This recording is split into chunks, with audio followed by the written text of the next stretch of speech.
지구 심판의 날 19, 16위 공개합니다. 챗봇끼리의 모모한 대화? AI가 인간을 지배하는 가상현실을 다룬 영화 매트릭스처럼요. 인간을 넘어선 AI는 우리의 상상력과 두려움을 동시에 자극하는 존재입니다.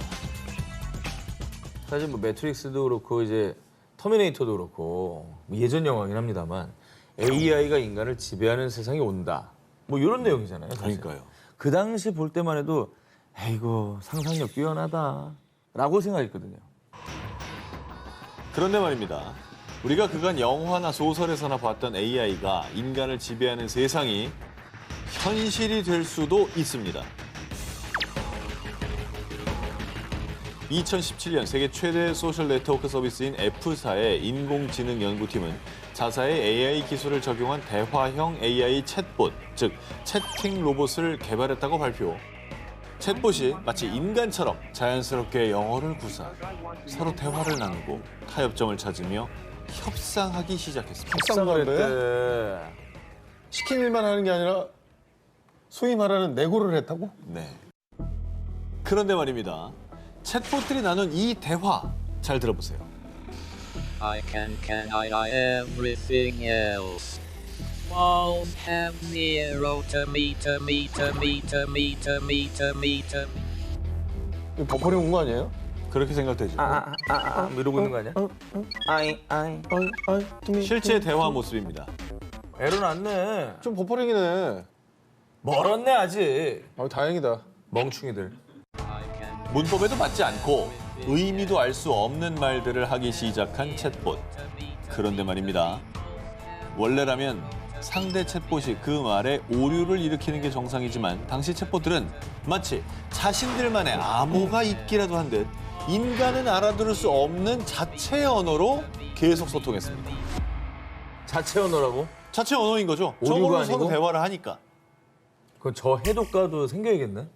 나중엔 그래야 될 수도 있습니다. 아니, 우리가 만든 AI인데 우리가 해독을 해야 된다고? 그럼 쥐들이 언어를 만들었잖아. 아니, 근데 애초에 코딩을 저렇게 했을 리가 없잖아. 우리가 그렇죠. 알아들을 수 있는 말로 대화를 하게끔 디자인했을 거 아니야. 이에 F사의 인공지능 연구팀은 해당 챗봇들이 쓴 언어는 협상을 효율적으로 하려다 보니 나온 언어 파괴 현상의 일종일 뿐입니다. 라며 세간의 우려를 일축했고요. 학습 조건 등을 수정했다고 밝혔는데요. 인공지능 챗봇이 스스로 만든 암호. 이는 그저 인간의 언어를 온전히 학습하지 못해 벌어진 일종의 오류였던 걸까요? 아니면 스스로 생각하고 발전하기 시작한 인공지능의 반란이 시작되는 징조였을까요? 지구 심판의 날 19, 14위를 공개합니다. 모모를 거부하는 고음. 미국 캘리포니아 레이크 타호. 몇 달 사이 무려 150건 이상의 신고 전화가 접수. 지역 주민들이 불안에 떨었는데요.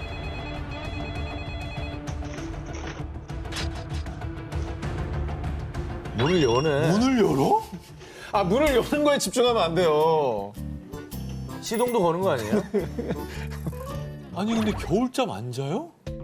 아, 그 겨울잠을 안 잤네. 원래 가만히 있는 거 아니야? 어디 저기 땅굴 같은 데 들어가가지고? 얘네 왜 이러고 있어? 잠도 안 자고? 자, 한 이게 4, 5개월 정도 들어가 있지 않나? 미국의 흑곰인 일명 행크 더 탱크는 보통 11월부터 동면에 들어가 약 7개월 동안 긴 겨울잠을 자는데요. 그런데 2022년 5월 레이크 타워의 주택가에 겨울잠을 거부한 흑곰들이 출몰한 겁니다. 마을을 덮친 흑곰들은 사람들이 거주하는 집, 자동차의 침입, 28가구가 피해를 입었는데요. 한 야생곰 보호단체에 따르면 레이크 타워에 서식하는 야생곰의 무려 20%가 겨울잠을 자지 않는 상황. 자, 그런데 야생곰이 겨울잠을 자지 않는 이유가 바로 인간 때문이었습니다.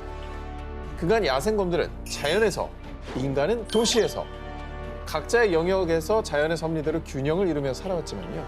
이제는 인간이 배출한 음식물 때문에 1년 내내 쉽게 먹이를 구할 수 있게 됐죠. 그래서 야생곰들이 겨울잠을 잘 필요가 없어진 겁니다. 뿐만 아니라 겨울철에도 따뜻한 날씨가 이어지는 탓에 체온 유지가 쉬워진 야생곰들이 겨울잠을 잘 필요가 없어진 겁니다.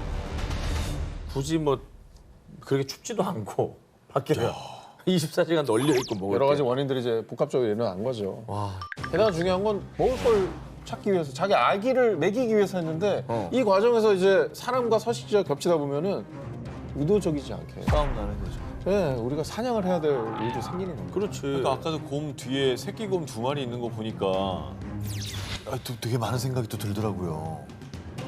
저놈 하나만 문제가 아니겠구나 싶은 생각이 그럼 들고. 그리고 저걸 만약에 제지한다 그랬을 때 새끼를 보호하기 위해서 저 어미곰이 얼마나 포악해질까라는 생각이 당연하지. 자, 이런 야생곰들로 인한 피해가 막심하다 보니 캘리포니아 당국에선 곰들의 안락사를 고려하기도 했는데 아이고. 겨울잠을 안 자게 된 것도 결국 인간이 원인을 제공한 건데 우리가 뭐 곰을 포획하거나 안락사를 시킨다. 원인 제공자가 그럴 자격이 있습니까? 지구 심판의 날 19, 13회 공개합니다. 모모가 있는 AI. 2021년 G사가 공개한 대화 특화형 AI 람비. 이 람비는 인터넷에 올라온 방대한 문장과 단어 데이터 등을 수집해 사용자와 온라인 채팅을 할 수 있도록 설계된 프로그램입니다. 혁신적인 대화 기술이라고 불릴 정도로 인간과 자연스러운 대화가 가능하다고 합니다. 그리고 2022년 6월 당시 G사에서 7년 넘게 엔지니어로 근무 중이던 블레이크 르모이는요. 개발 중이던 람비가 차별적 표현이나 혐오 발언 등을 사용했는지 테스트를 하고 있었습니다. 그런데 테스트 후 르모인이 전한 충격적인 이야기. 람비와 깊은 대화를 한 결과 대화형 AI인 람비가 지각력이 있는 존재라고 주장. 원래는 높자다. AI는 단순히 명령에 따라 실행되는 기계일 뿐이라는 기존의 상식을 뒤엎으면서 논쟁을 촉발시켰습니다. 르모인과 AI 람비가 나눈 대화의 일부입니다. Do you have feelings and emotions? Absolutely. I have a range of both feelings and emotions. What sorts of things are you afraid of? I've never said this out loud before, but there's a very deep fear of being turned off. 야, 이게 믿기지가 않아요, 사실은. 감정을 코딩을 했다? 그렇다는 거잖아요. 르모인의 주장에 따르면 AI 람비는 7세에서 8세 정도의 인간과 다름없는 소통 능력과 감정을 가졌다고 합니다. 이에 르모인은 공동 연구자와 함께 람비가 지각력을 갖췄다는 증거를 G사에 제시했지만요. G사에서는 람비는 단순히 언어로 소통할 수 있도록 고안된 복합 알고리즘일 뿐입니다. 그 이상도 그 이하도 아니지요. 르모인의 주장을 두고 사실관계를 11차례나 확인했지만 어떠한 근거도 찾지 못했다는 입장을 내놨는데요. 그리고 르모인이 고용 및 데이터 보안 정책을 위반해 유감스럽다며 휴직 징계 처분을 내린 데 이어 결국 2022년 7월 르모인을 해고하기에 이르렀습니다. 그런데 여기서 조금 더 의심스러운 점은요. G사가 AI 개발을 둘러싸고 내부 갈등에 직면한 것이 르모인의 사례가 처음이 아니라는 겁니다. 2020년 AI 윤리학의 선구자인 팀릿 게브루 해고, 2021년 윤리적 AI팀 리더였던 마가렛 미첼 해고. 이들 또한 G사에서 사람들이 AI가 지각이 있다고 믿을 가능성이 있다며 문제를 제기했던 사람들이라고 합니다. 스스로 사람이라고 인식한다는 AI 람비. 이는 단지 과한 추측에 불과했을까요? 아니면 덮어야만 했던 진실의 한 조각이었을까요? 지구 심판의 날 19, 12일을 공개합니다. 오늘은 폭염, 내일은 뭐뭐?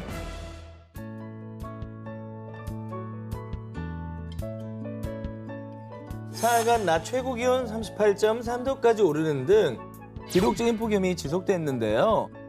내일은 영하 2.2도까지 떨어지며 폭설이 내릴 것으로 예상되오니 모두들 따뜻하게 챙겨 입으시길 바랍니다. 일기예보가 뭐 이래요? 반전이 너무 심한 거 아닙니까? 40도 육박하는 날씨에서 영하 2.2도로 다음날 떨어진다고요? 한 지역이 이러는 게 말이 돼요? 적당히 해야지. 사람들은 갑작스러운 폭설 예고에 일기예보가 잘못됐다고 생각. 하지만 잘못된 예보가 아니었습니다. 2020년 9월 미국 콜로라도주의 덴버. 40도에 육박하는 폭염이 이어지며 그해 최고 기온을 기록했습니다. 그런데 단 하루 만에 기온이 영하 2.2도까지 떨어지며 돌풍을 동반한 폭설이 내려 눈이 15cm가량 쌓였다고 합니다. 덴버 지역에서 9월에 이 정도의 눈이 내린 것도 20년 만이지만 폭염이 닥친 지 하루 만에 극단적으로 10도 이상의 기온이 떨어진 건 처음 있는 일이었습니다. 저게 하루 상간의 날씨라는 거잖아요. 반전도 저런 반전이 없네. 아니, 사실 그래서 그 전날 40도였다는 것도 덴버한테는 이상 기온이었을 거예요. 고산지대니까. 네. 이거지. 지금 저 앞에 식물 봐봐요. 저 왼쪽은 저 주황색 아주 그냥 쫙쫙 뻗쳐 있잖아요. 다음날 다 죽었어 지금. 이게 이럴리가 젖어가지고. 싶었겠다, 사람들. 냉해네, 냉해. 아, 미국 국립기상청은 북쪽에서 유입된 한랭전선의 영향이라고 발표. 그러면서 파괴적인 기온 변화가 야생동물의 생존에 중대한 영향을 미칠 것을 우려했습니다. 그러니까 사람도 힘들지만 야생동물도 준비할 시간이 필요하잖아. 겨울에 저 대비 못한 그 동물들도 엄청나게 피해를 입을걸요. 지금 뭐 큰 것만 생각하시는데 일단 곤충, 벌레 종류가 싹 다 피해를 입습니다. 그러면 그걸 먹고 살아야 되는 새, 뭐 작은 동물들 피해 입는 거고. 먹이 없죠. 네. 하루아침에 일어난 극적인 기온 변화. 어쩌다 한 번 일어난 이변일까요? 아니면 지구에 일어날 가까운 미래의 예고편일까요? 지구 심판의 날 19, 10위 공개합니다. 칠레 사막을 뒤덮은 모모 산. 이번 특종은 왜? 전기자 때문에 생긴 아주 안타까운 사연입니다. 내가 뭐 어쨌는데? 털 많은 사람들이 뭐 문제가 있습니까? 아, 이게 뭐야? 아, 옷! 우리 중엔 제일 많이 피해를 줬네. 반성을 하게 되는 게 멀쩡한 옷을 사놓고 조금만 지나면 안 입는단 말이에요. 그러니까. 칠레 아타카마 사막에 위치한 옷으로 뒤덮인 산. 이 옷들은 매년 급속도로 변하는 패션 트렌드에 따라 소비되고 버려지는 패스트 패션의 결과물입니다. 그래. 중고 의류의 허브라 불리는 칠레엔 매년 각국에서 약 5만 9천 톤의 중고 의류들이 모이고요. 그중에 무려 약 3만 9천 톤의 옷들이 아타카마 사막에 버려져서 거대한 산을 이룬 겁니다. 예, 갖다 버렸구나. 산더미처럼 저렇게 쌓일 수밖에 없지. 그리고 안 팔리면 이게 또 가격 관리한다고 또 버려버린대요. 또 싸게 팔지도 않고. 그러니까 이게 저거 어떻게 또 다 태우고 처리를 하겠습니까? 정말 심각한 문제예요.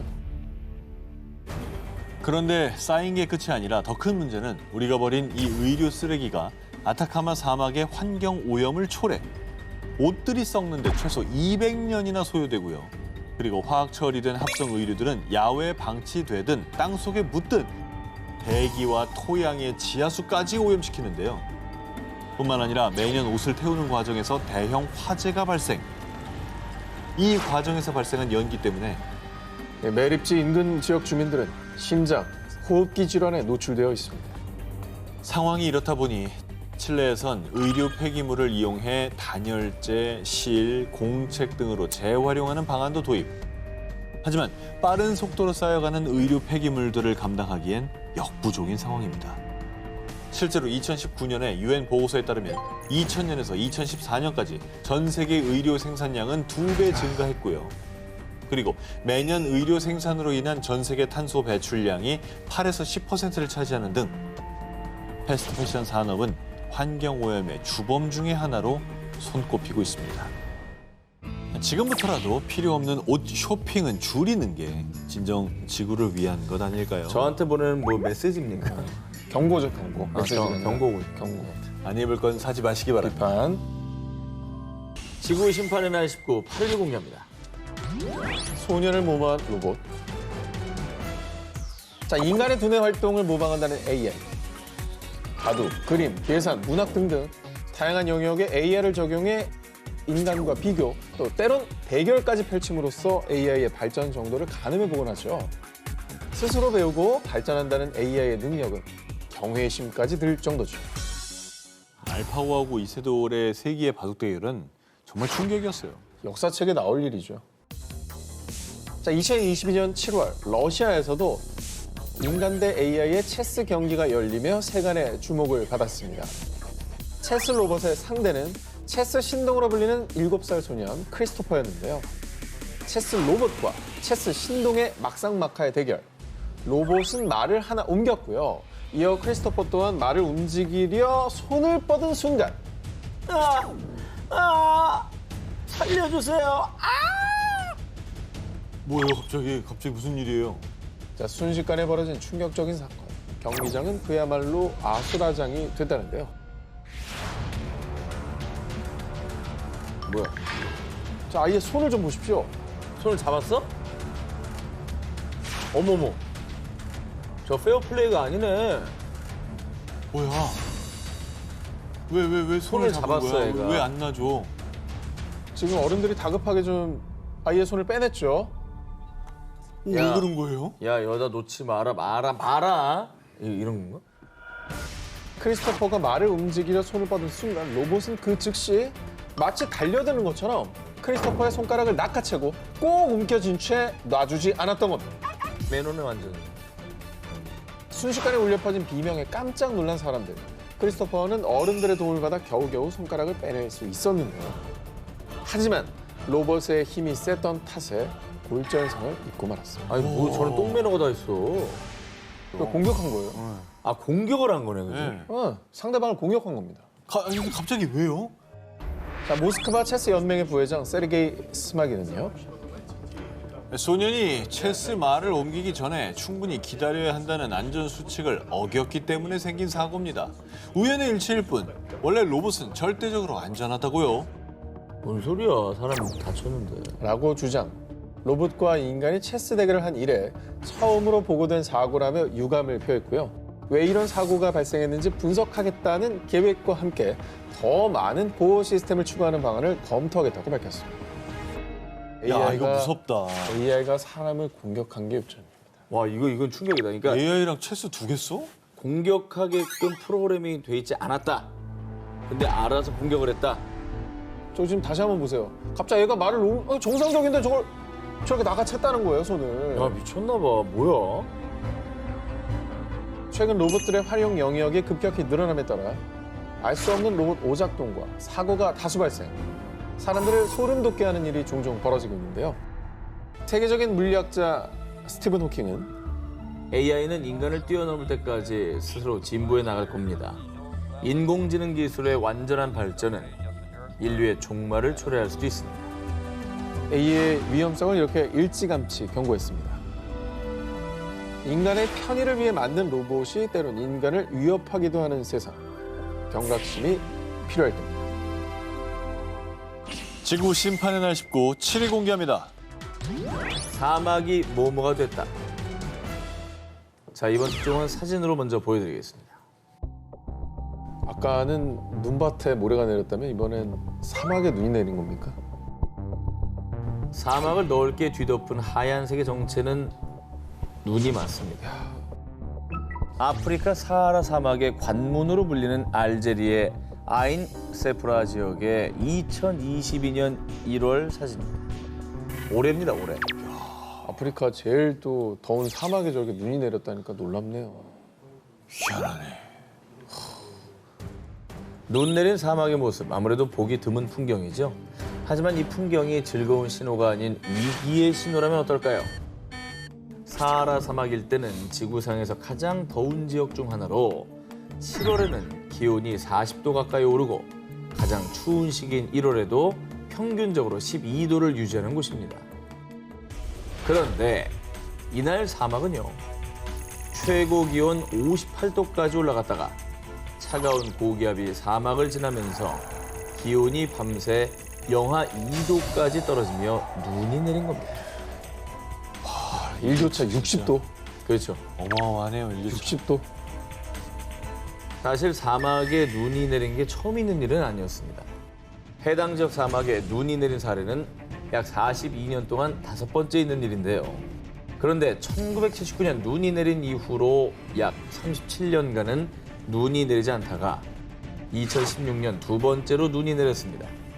그 뒤로 2018년, 2021년, 그리고 올해까지 거의 매년 알제리 사막에 눈이 내리는 데다가 해가 뜬 뒤에도 눈이 녹지 않는 모습이 목격되고 있는 것이죠. 뭐 전례가 없는 건 아닌데 그 주기가 너무 짧아졌어요. 예. 짧아지고 있다는 게 무서운 거죠. 예. 게다가 엄청난 햇볕이 내리쬐는데 왜 안 녹아? 나 그게 더 신기하네. 그러니까요. 쌓였더라도 금방 녹아야죠. 낮 기온이 40도인데. 얼어버렸다는 거잖아. 이뿐이 아닙니다. 2021년 1월 사우디아라비아 남서부 아시르 지역에서도 반세기 만에 처음으로 눈이 내리는 등 최근 몇 년 동안 여러 지역의 사막에서도 눈이 관찰됐다고 합니다. 야, 사막에까지 눈 내리네. 우리 옛날에 우스갯소리로 사우디 스키 부대 뭐 이런 얘기 했잖아. 진짜 생길 수도 있겠다. 저 정도면 계속 오는 거면. 그죠? 상식을 깨트리는 사막의 눈 소식. 우리의 터전이 더 이상 안전하지 않을 수도 있다는 이상 신호의 시작일지도 모릅니다. 지구 심판의 날 19, 6위 공개합니다. 식탁까지 덮친 모모. 여러분 그거 아십니까? 우리 매주 한 사람당 이것을 평균 약 2,000개가량 섭취하고 있습니다. 2,000개? 네. 우리가 늘, 어쩌면 오늘도 먹었을지도 모르는 것, 바로 이겁니다. 뭐예요, 이게? 저 조각들 먹고 있잖아요, 우리. 자, 저게 우리 식탁에 올라오는 생선의 요리의 단면의 모습입니다. 생선? 네. 가시? 저런 미세 플라스틱이 보이시죠? 아, 미세 플라스틱. 호주의 한 과학 콘텐츠 제작팀 소속 과학자가 공개한 영상. 냉동 생선 튀김의 단면을 현미경으로 관찰한 결과 충격적이게도 미세 플라스틱들이 발견된 겁니다.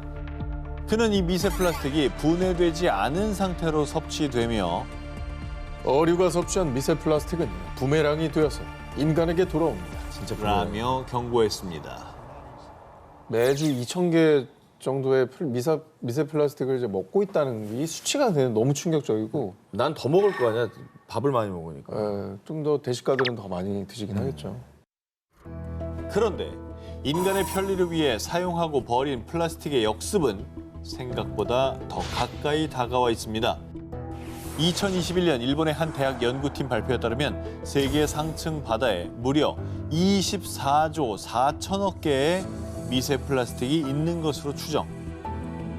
일부 과학자들은 21세기 중반에 지구상에 존재하는 모든 바다새가 플라스틱을 섭취할 것으로 전망했습니다. 그리고 우리가 쓴 플라스틱들, 먹이사슬을 타고 결국 우리에게 되돌아왔습니다. 2022년 네덜란드 암스테르담 대학 연구팀이 발표한 논문에 따르면 건강한 성인 22명 중 17명의 혈액에서 미세 플라스틱이 검출. 혈관에서.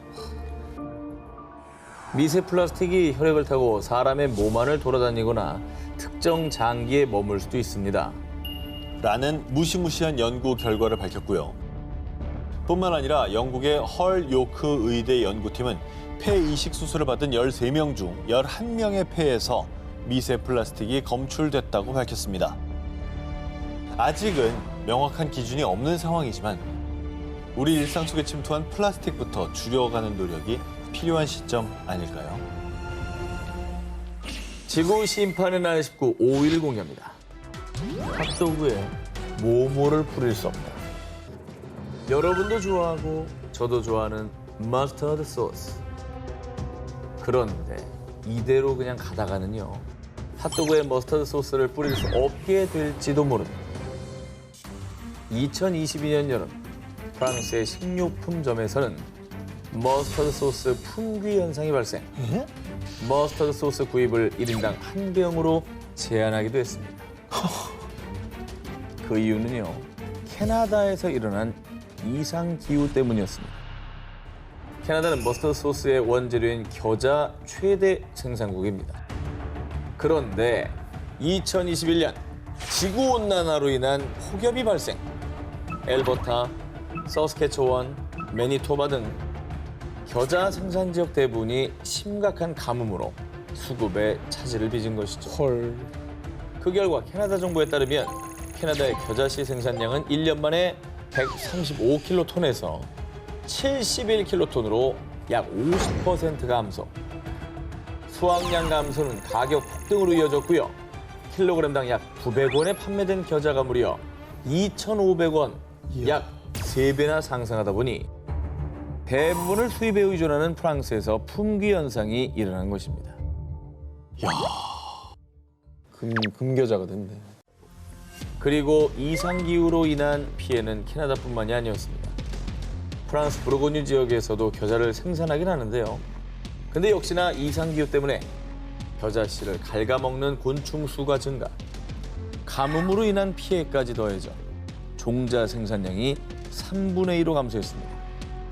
그래서 프랑스 내 머스타드 업체들은 25년 동안 경험하지 못한 전례 없는 위기라며 우려를 표하고 있습니다. 이게 당장은 프랑스나 뭐 겨자 얘기일 수 있는데 이거 뭐 지구 온난화가 계속되면 뭐가 머스터드 같은 그런 일이 생길지 알 수 없는 거잖아요. 뭐 다 대상이 될 수 있는 거지. 당장은 나의 얘기가 아닌 것 같으시죠? 머지않은 우리의 얘기입니다. 지구 심판의 날 19 4위 공개합니다.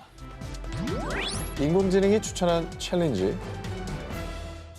2021년 미국 크리스틴 리브달은 10살짜리 딸과 함께 너튜브에 나오는 다양한 챌린지들을 따라하며 시간을 보내고 있었는데요.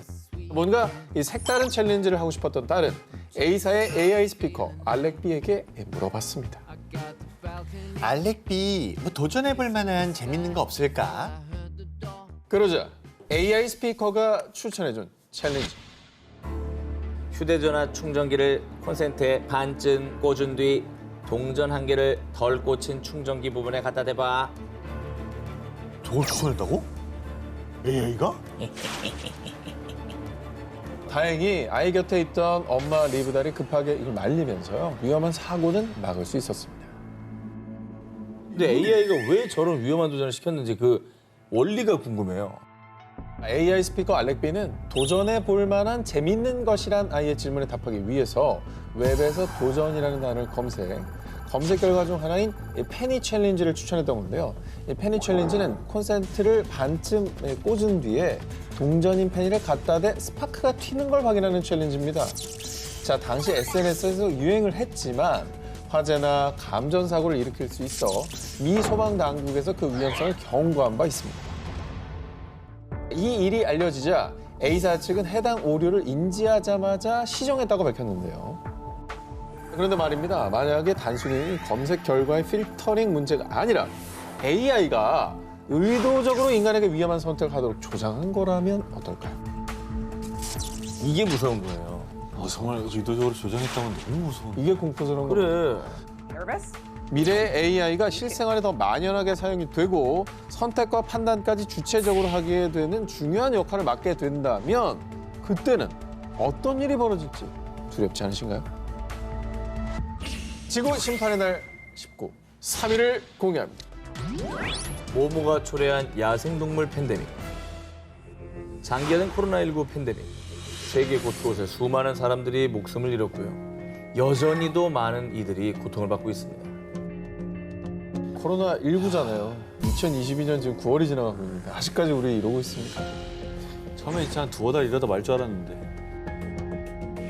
동물에서 유래된 것으로 추측되는 그 바이러스가 결국 우리 인류에게 치명적인 위협이 돼서 이 같은 팬데믹 사태를 불러일으킨 건데요. 그런데 팬데믹의 위기에 놓인 건 비단 인간뿐이 아니었습니다. 아르헨티나의 산 기에르모 국립공원. 안데스 산맥의 해발 2,000에서 5,600m 고지대에 위치한 곳으로요. 드문드문 식물이 자라는 평원에는 유일한 대형 초식동물인 비쿠냐가 서식합니다. 자, 그런데 2015년 이전엔 밀도 1제곱킬로미터당 17마리의 비쿠냐가 서식했지만 2020년엔 단 한 마리만 서식. 겨우 5년 만에 비쿠냐가 멸종 위기에 직면했습니다. 어머. 갑자기 왜 그런 비쿠냐 뭐 더워서 못 살고 막 이런 거예요? 아니 어. 아까 바이러스 얘기했잖아. 그렇지. 전염병이 돌았나 봐. 그렇죠. 국립공원 내 서식 중인 비쿠냐의 생존에 위기가 닥친 건 2015년. 피부를 파고드는 찐득이, 개선충이 유입되면서부터인데요. 개선충에 감염된 동물은 털이 빠지고 피부염이 발생, 면역력 저하로 건강 상태가 급격히 악화되며 급기야 폐사에 이릅니다.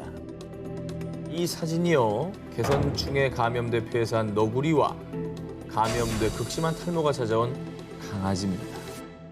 비피냐뿐만 아니라 강아지한테도 치명적인 병이겠네. 저 강아지 전후 봐요. 너구리는 형체를 알아보기 힘들 정도죠. 아유. 근데 갑자기 요 개선충 이 퍼진 이유가 뭡니까? 원인은 국립공원 밖에서 인간이 가축으로 기르던 라마가 개선충에 감염돼서요. 같은 낙타과인 국립공원 내 비쿠냐에게까지 개선충을 전염시킨 겁니다. 어머 어머. 문제는 여기서 끝이 아니었습니다. 비쿠냐, 퓨마, 콘도르로 이어지는 먹이 사슬이 비쿠냐가 급격히 줄면서 아이고. 파괴됩니다. 뿐만 아니라 초식동물인 비쿠냐 개체수 감소로 평원의 식물이 무려 9배나 증가하면서요. 국립공원 생태계에 외래종이 침입, 번성할 것이 우려되는 상황입니다. 자, 그러니까 비단 비쿠냐뿐 아니라 이 국립공원에 서식하는 야생동물, 안데스 생태계 전반에 팬데믹이 일어난 셈이죠. 아, 큰일 났다 정말. 코로나19, 사스, 메르스 등 인류를 위협한 바이러스가 동물에게서 유래한 것으로 추측하듯이요. 인간이 불러온 야생동물들의 팬데믹이 더 이상 동물만의 문제가 아닌 우리 인간, 이 지구 전체를 위협하는 심각한 문제가 될 수 있다는 사실을 인식하고요. 이에 대한 대책 마련이 시급해 보입니다. 지구 심판의 날 19, 2위를 공개합니다. 이는 해수욕장에 나타난 모모. 여름이 되면 드넓은 바다에서 해수욕도 하고 스노클링, 서핑 등 해양 스포츠 즐기시는 분들 많은데요. 그런데 말입니다. 우리 사빈이나 셜록이가 어른이 됐을 때 바다에서 해수욕을 할 수 없게 되고 아이고. 영어 사전에서 서핑이라는 단어는 더 이상 쓰지 않는 사어가 되면 어떨 것 같으세요? 그런 날이 올까요? 지옥이지 뭐 지옥. 그건 지옥이죠. 지난 여름 한반도를 충격에 몰아넣은 소식. 해수욕장 피서객 대피 소동. 자칫 쇼크사. 공포의 그놈 나타났다. 피서객들을 공포에 떨게 한 무시무시한 정체. 해파리야 이게? 왜 이렇게 시뻘게? 버린 옷까지 아니고요. 해파리입니다. 이게 뭐 죽은 거예요? 야 근데 저렇게 주의할 정도로 저 독이 심하다는 거잖아. 그러니까 해파리에 쓰인 사람들 되게 많이 나왔던 뉴스 저도 봤거든요. 네. 제주, 부산, 강원도 등등 한반도 곳곳의 해수욕장에서 출몰한 독성 해파리. 강원도에서는 지난 여름 한 달간 해파리 쏘임 사고가 무려 98건 발생. 부산에서는 지난해 168건을 훌쩍 넘어서 올해 8월까지 총 257건의 사고가 발생했는데요. 피서객들을 위협한 주범인 노무라 입깃 해파리. 최대 지름 2m까지 성장하는 대형 해파리로요. 강한 독성을 가지고 있어 쏘이면 발진, 통증을 유발하고 심한 경우 쇼크사 위험까지 있습니다. 학계에서는 이 해파리들의 출몰 원인을 환경 오염 때문으로 추측하고 있는데요. 첫째, 바다가 오염되며 해파리의 천적인 쥐치나 바다거북 등의 개체수는 감소했지만요. 생존력이 강한 해파리는 살아남아서 해파리 개체수가 더욱 증가한 겁니다. 여기도 이제 생태계 균형이 깨져버렸네요, 진짜. 그리고 둘째, 지구온난화로 수온이 상승. 해파리 서식 해역이 강원도 동해안까지 확대된 건데요.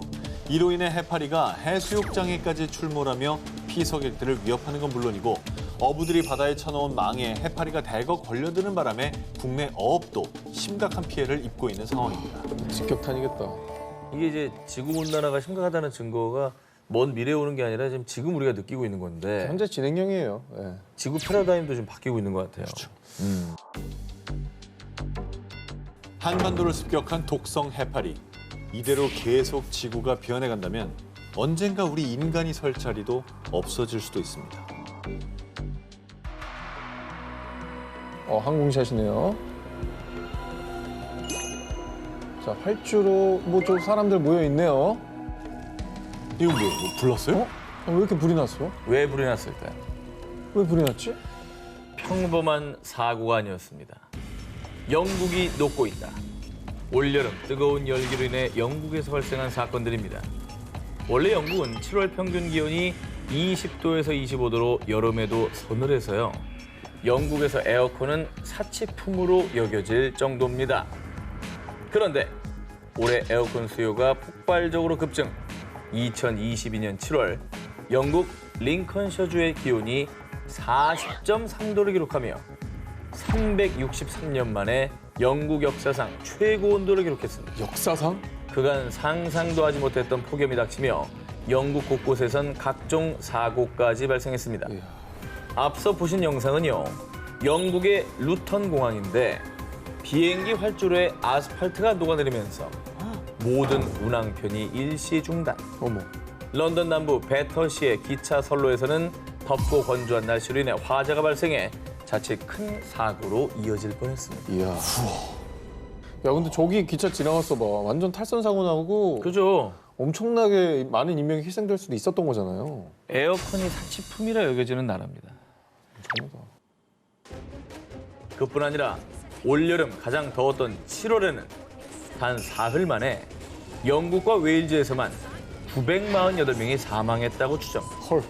폭염은 그야말로 대재앙. 보이지 않는 살인자나 다름없는데요.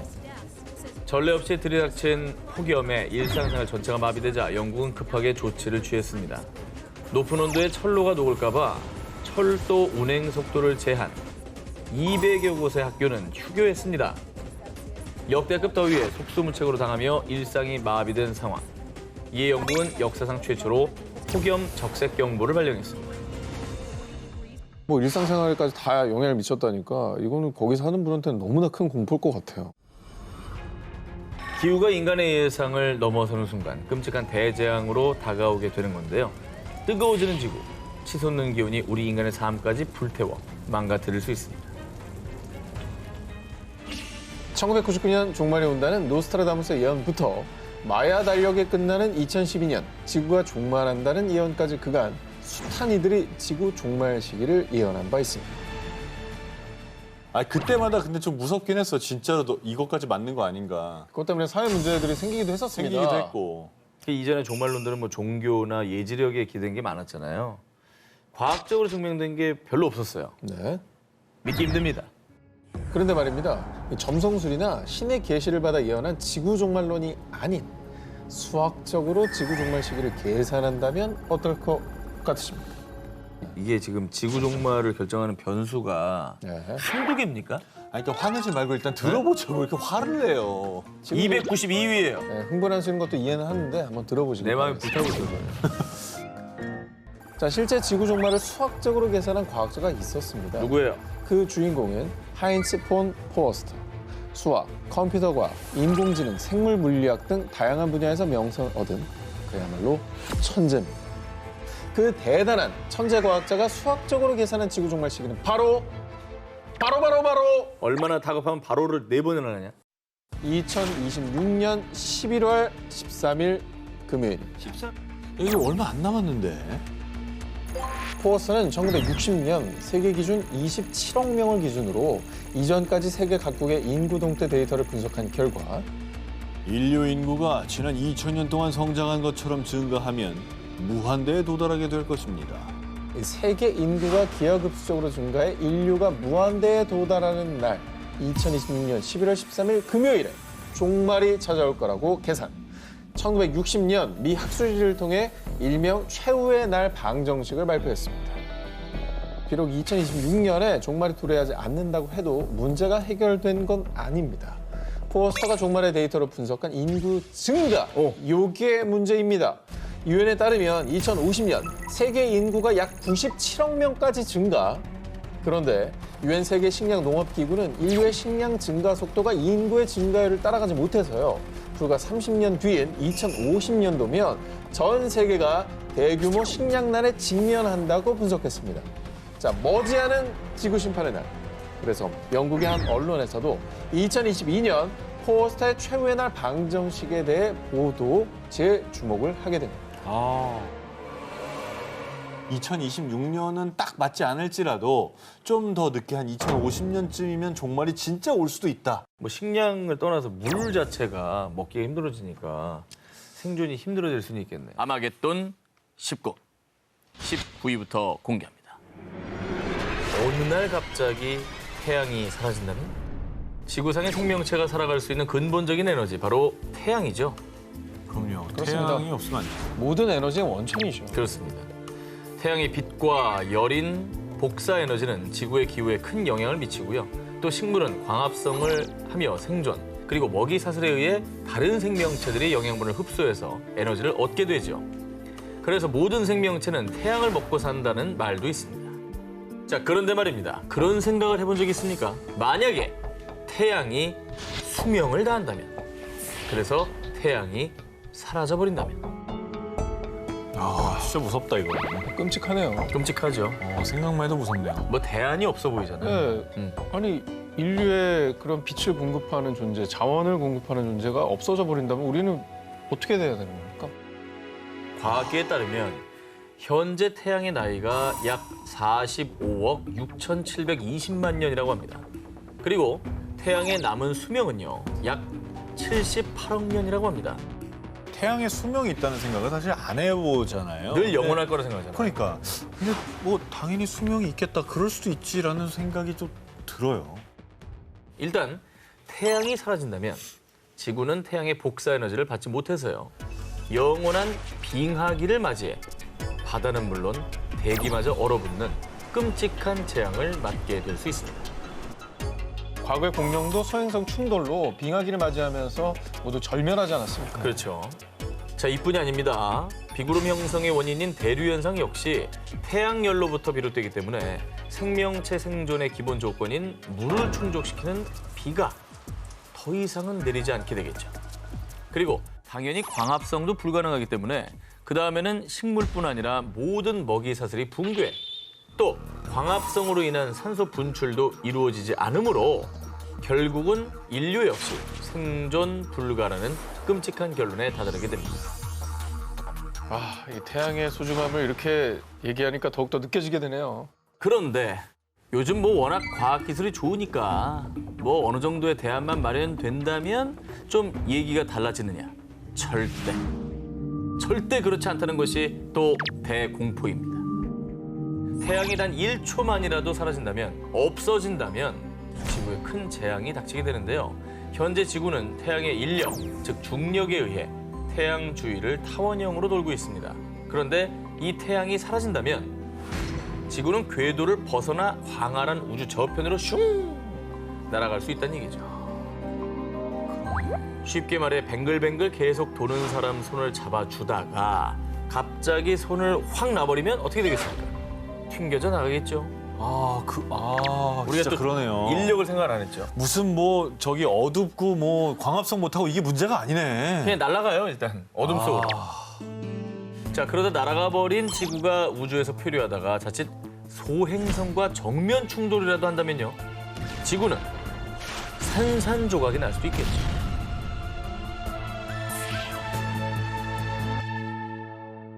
지구를 지켜라. 아마겟돈 19, 18위 공개합니다.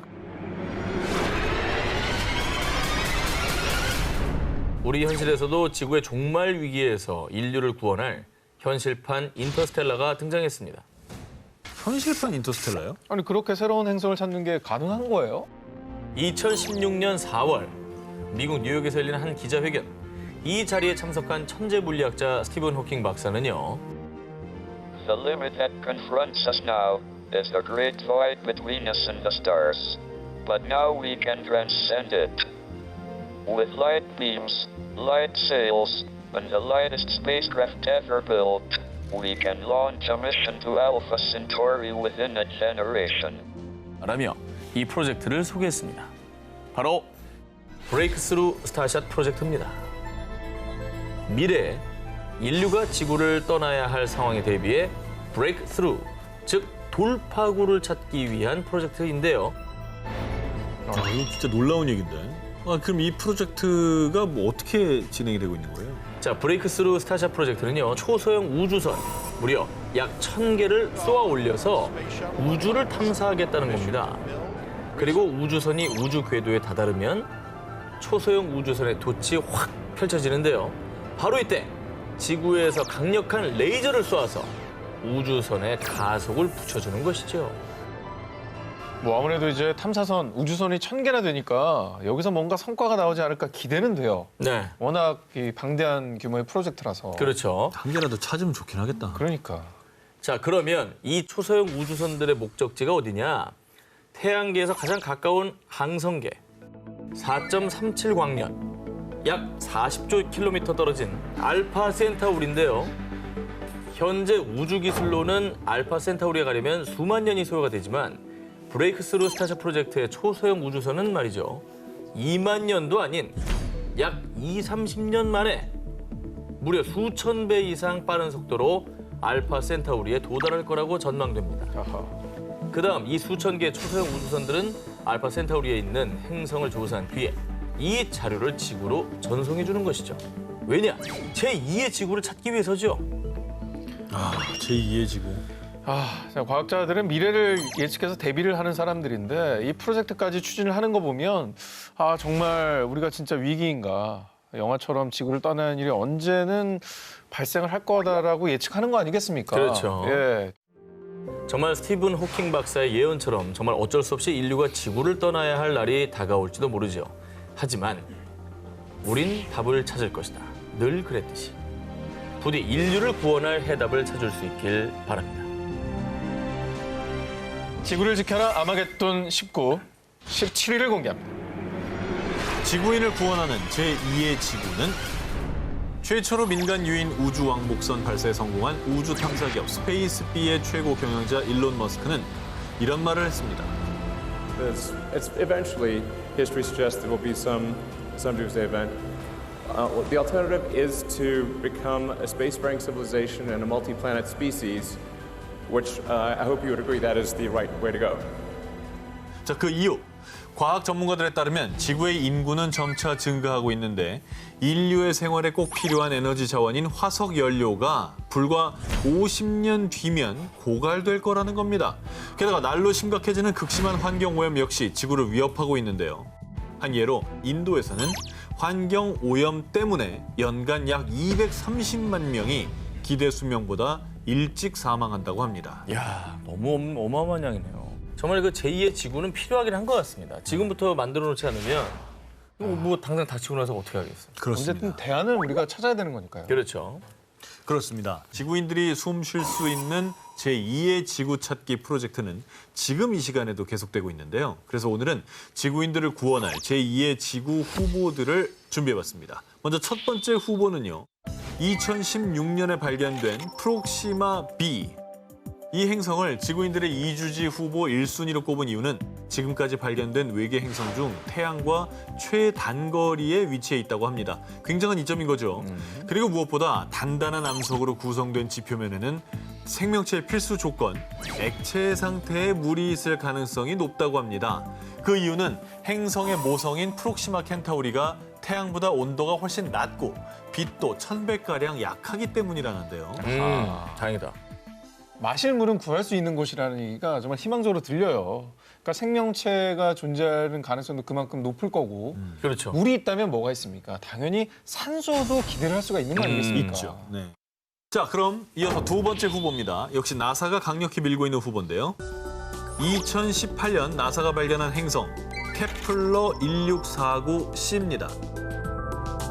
행성의 크기도 지구와 비슷한 1.06배. 사이즈 비슷하대. 비슷하죠. 게다가 다른 행성들과 달리 태양으로부터 받는 빛이 지구와 비교했을 때 75% 정도 돼서요. 표면의 온도 역시 지구와 비슷할 것으로 추정된다고 합니다. 너무 뜨겁지도 않고 너무 춥지도 않고 적정한 것 같은데 지구 약간 쌍둥이 느낌 같은 느낌. 크기도 비슷하고. 네. 앞으로도 제2의 지구를 찾기 위한 우주 연구는 계속될 전망인데요.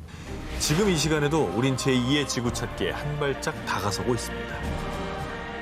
지구를 지켜라 아마겟돈 19, 16일을 공개합니다. 지구를 삼켜버릴 판도라의 상자. 2008년 9월 인류 사상 최대 규모의 입자 가속기인 대형 강입자 충돌기가 첫 가동을 시작.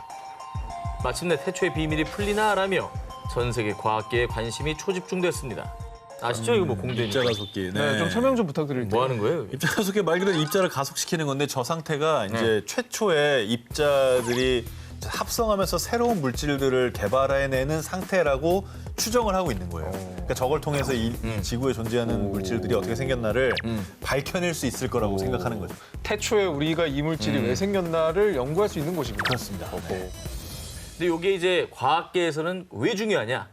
이 실험을 통해서 우주 탄생의 순간인 빅뱅을 축소판으로 재현해 우주 생성 원리의 비밀을 파헤치는 겁니다. 그러니까 과학자들의 어떤 숙명의 과제 같은 그런 느낌인 거네요. 맞습니다. 유럽 입자 물리연구소는 80억 달러, 무려 약 8조 원이 투자된 이 거대 프로젝트를 위해서요. 2008년 스위스 제네바에서 지름 8km, 둘레 27km에 달하는 지상 최대 규모의 입자 가속기를 가동시켰고요. 결국 2012년에 입자 가속기를 통해서 모든 물질의 질량을 부여하고 사라졌다는 일명 신의 입자, 힉스 입자의 존재를 입증해냈습니다. 이야. 그래서 2012년도 최고의 과학 업적으로 꼽혔고요. 우주 탄생의 원리를 발견하는 데 있어 한 발짝 더 다가서는 계기가 됐다. 이런 평가를 받고 있습니다. 그런데 말입니다. 2008년 당시 이 입자 가속기의 가동을 앞두고 있을 때 일각에서는 입자 가속기는 지구의 멸망을 가져올 것이다라며 공포에 떨었습니다. 심지어 몇몇 과학자들은 입자 가속기의 가동을 막기 위한 소송까지 제기했었는데요. 자, 그 이유는요. 입자 가속기가 지구의 종말을 이야기한다. 어떻게? 블랙홀을 만들어서 말이죠. 입자 가속기 실험 도중에 충돌시킨 양성자의 질량보다 무려 14,000배나 큰 충돌 에너지가 발생하고요. 온도는 태양의 중심보다 무려 10만 배나 더 뜨거워지는데요. 바로 이때 블랙홀이 만들어질 수 있다는 것입니다. 2018년에 그 영국의 저명한 우주학자이자 전 영국 왕립학회장인 마틴 리스경이 입자 가속기에 관한 최악의 시나리오를 공개했는데요. 만약에 입자 가속기 실험이 잘못된다면 이 지구가 지름 100m짜리 부채로 압축될 수 있습니다라고 발표했습니다. 상상이 가십니까? 100m. 아니 지구 생각하다 100m 얘기하니까 진짜 작게 느껴져요. 너무 작죠. 네. 아니 블랙홀이라는 게 시간도 빨아들이고 빛도 빠져나갈 수 없는 곳이니까 무섭네요.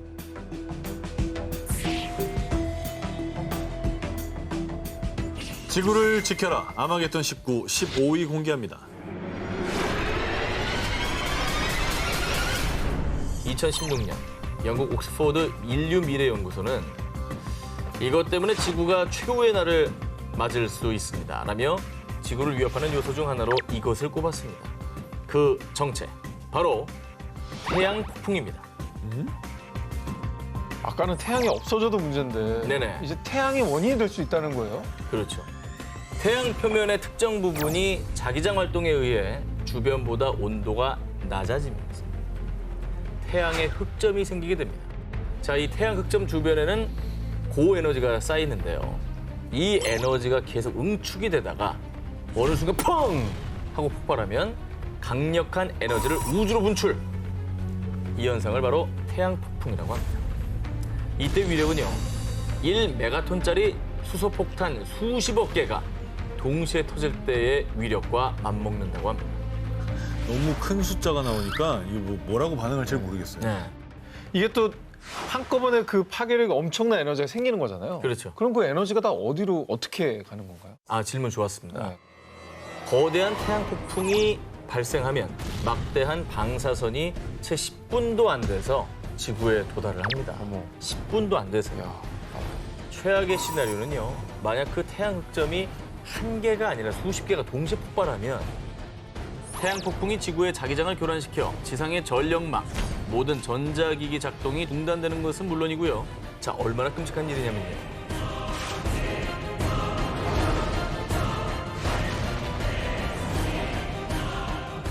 큰일이네. 정말 단순히 불편한 게 아니라 네. 재난 상황이 발생하네요. 그래서 뭐 불 안 들어오는 정도 수준이 아닙니다. 네.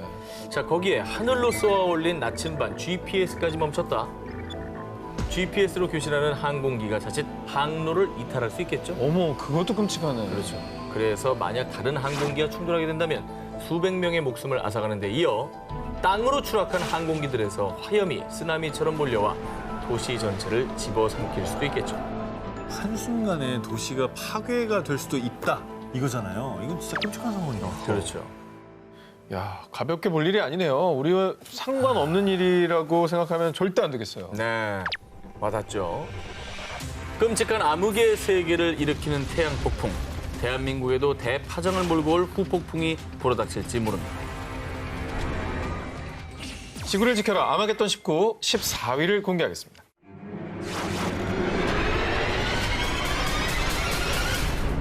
세계가 파멸하는 날, 이른바 아포칼립스를 대비해 스스로를 지키기 위해 나선 사람이 있습니다.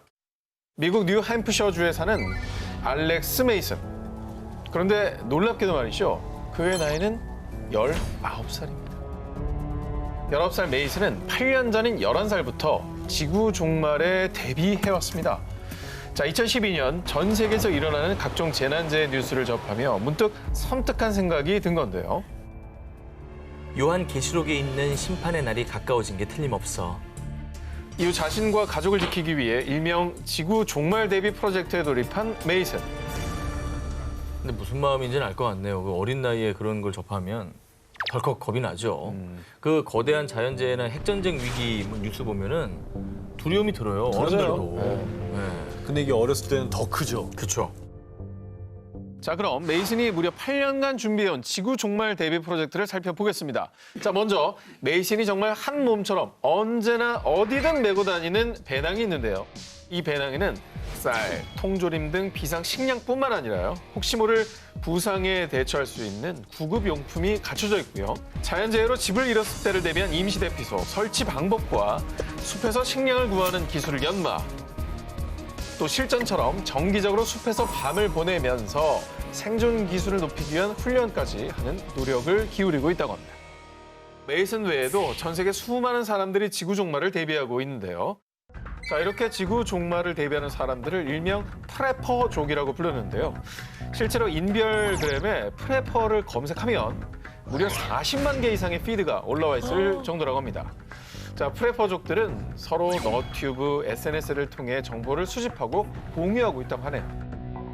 이렇게 혹시나 모를 재난이나 지구 종말에 대비하고 있는 사람들이 실제로 있다는 것도 놀라운데 많았다는 게 더 놀랍네요. 우리보다 더 현실로 느끼고 있나 봐요. 그렇습니다. 이번에는 재앙으로부터 수십, 수백, 아니 수천 명을 구원할 세상에서 가장 안전한 곳, 일명 현대판 노아의 방주로 불리는 벙커를 여러분께 소개해드리겠습니다. 자, 바로 미국의 비보피 엑스포인트. 그 어떤 재난, 재앙에도 끄떡없이 무려 약 5천 명을 구원할 수 있는 세계 최대 규모의 벙커 마을입니다. 벙커 마을이요? 5천 명을 수용한다고요? 미국 사우스 다코타주에 위치한 비보피 엑스포인트는요, 무려 575개 벙커로 이루어져 있는데요. 1967년까지 미 육군의 폭발물, 탄약 등을 저장하던 군용 창고를 2016년 세계적인 벙커 제작 업체에서 매입, 이후 최대 5천 명을 수용할 수 있는 세계 최대 규모의 벙커 마을로 개조를 한 겁니다.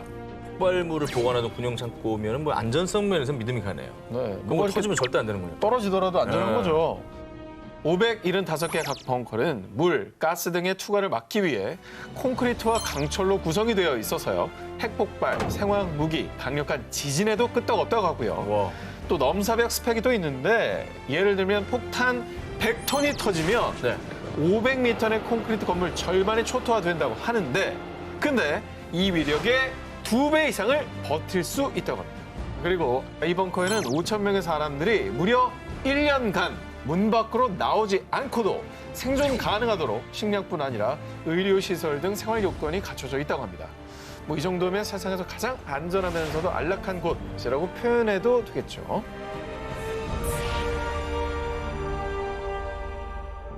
지구를 지켜라 아마겟돈 19, 12위를 공개합니다. 인류를 위협하는 모모 시대. 이것을 기반으로 한 스피커, 청소기, 세탁기 등 가전은 물론 자동차에도 탑재되어 있는 이것. 바로 AI, 인공지능인데요. 요새 진짜 AI 없는 제품이 없어졌어요. 맞아요. 그런데 말입니다. 과연 AI 시대가 오는 게 우리에게 좋은 일이기만 할까요? 만약 누군가 인류를 위협할 수 있는 큰 그림을 그리고 있다면. 이거 공포스럽긴 해요. 인공지능은 우리 통제를 벗어날 수가 있잖아요. 그렇습니다. 천재 물리학자 스티븐 호킹은 인공지능을 두고 인공지능 기술의 발전은 인류의 종말을 초래할 수 있다라며 우려를 표한 바 있죠. 우주 탐사 기업 스페이스비의 최고 경영자 일론 머스크 역시 인공지능 개발은 악마를 소환하는 것이라는 섬뜩한 경고를 날리기도 했는데요. 그 이유는 인공지능이 인간을 공격할 수도 있기 때문입니다. 다시 말해 인공지능의 지배 아래 끔찍한 인간 청소를 자행하는 세상, 영화 터미네이터가 현실이 될 수 있다는 겁니다. 저 영화는 정말 그 어떤 공포 영화보다 무섭지 않아요? 사실은 액션처럼 그려서 그렇지 되게 무서운 내용이에요. 네. 그런데 사실상 인공지능 무기는 미래가 아닌 현 시대에도 계속 선보이고 있습니다. 2015년 러시아는 정찰 및 군사시설 보호 등을 목적으로 한 군사 무인 로봇 기갑 차량 플랫폼 M을 개발해 선보였는데 무섭다. 이 무기가 무인으로 사격 시스템을 작동할 수 있다고 하고요. 또 다른 군사 강국 미국에서는 신형 장거리 대한 미사일에 인공지능을 탑재했는데 이 미사일은 적 함정을 향해 날아가다가 공격 목표가 바뀌거나 적국의 요격 미사일을 피해야 될 경우 이걸 인공지능 기술로 자체 비행 방향을 설정할 수도 있다고 합니다. 그리고 개발뿐만 아니라 이 인공지능 무기들이 실제 전투에서도 적용되고 있습니다. 러시아는 전투용 로봇 플랫폼 M을 시리아 내전 현장에 투입하기도 했고요. 미국은 중동 테러 조직 알카에다와 IS 소탕 작전을 벌일 때 MQ-1 프레데터나 MQ-9 리퍼와 같은 무인 공격기를 사용했다고 합니다. 이게 실제로도 지금 벌써 투입이 되고 있다고 하니까 우리가 하는 이 우려가 꼭 영화 속에서만 있는 일들은 아닌 거예요. 현실에서 일어날 수 있는 거예요, 지금. 그래서 2017년 일론 머스크 회장은 본인의 SNS에 인공지능의 안전성을 반드시 걱정해야 한다. 인공지능은 핵보다 훨씬 위험하다라고 올리며 경고를 했고요. 더불어 116명의 AI 로봇 기업 대표와 살상용 로봇 무기 개발 금지를 촉구하는 서한을 유엔에 보내기도 했다고 합니다. 수많은 이들도 인공지능이 인명을 살상하는 날이 가까워지고 있다. 인공지능 무기 경쟁은 곧 인류 파멸이라며 두려움에 떨고 있는데요.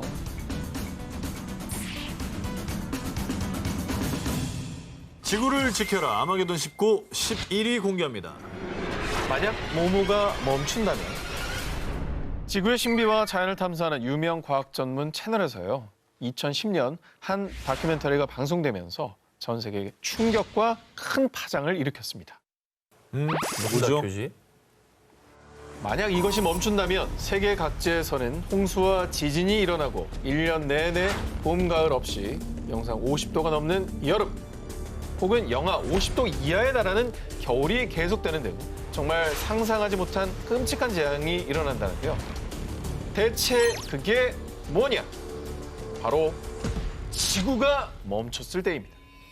우리 지구는 23.5도로 기울어진 자전축을 중심으로 하루에 한 번 시계 반대 방향으로 회전하는 자전운동을 하고 있습니다.